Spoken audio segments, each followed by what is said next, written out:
Ny antoko MDM izay notarihan'ny Ramatoa Renée Rajaonarivelo dia nankalaza ity androany andro natokana ho an'ny vehivavy ity ihany koa teny Ivato ny fiarahamoniny fifanakalozan-kevitra samihafa sy fanolorana soso-kevitra ihany koa ho an'ireo vehivavy tonga teny an-toerana.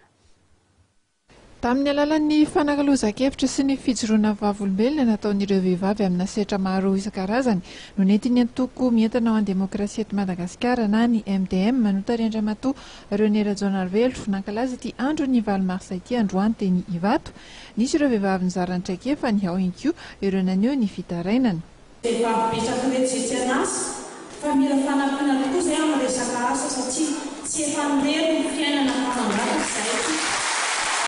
Ny haino azy ireo ary niezaka anjara traikefa sy nanory reto vehivavy reto ihany koa Ramatoa Renée Rajaonarivelo. Efa lasaka teo ny tena atao hoe loharano le zavatra natrehana androany zany dia tanora zazavavy mpianatra amin'ny université. Asa na mpanoratra mahatanora anazy tia karokaroka tia mandalindalina dia nanatona zareo hoe manina madama mba amin'ny Martsa karazana misy hoe sehatra iray zany mba hoe fifanakalozan-kevitra hitondrana ny hevitry ny tsirairay fa tsy hoe zay mba te ahita sehatra iray anazavana na zahay aza satria ohatrany hoe io ny ataoko angamba manomboka s'inquiéter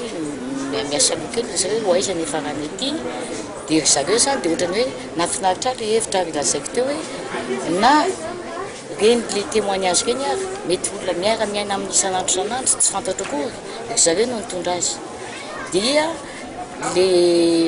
le fandraisana andraikitra zany sy le hevitra no ohatrany hoe tiako be izy dia nitondra ny anjara biko koa zany androany dia niantso ireo vehivavy miara-miasa amiko hoe zao nitondrana anazy zany. Fanentanana isan-karazany kosa moa ny nentina nanelanelanina ireo fijoroana vavolombelona rehetra amin'ny mahafety ity andron'ny Martsa ity.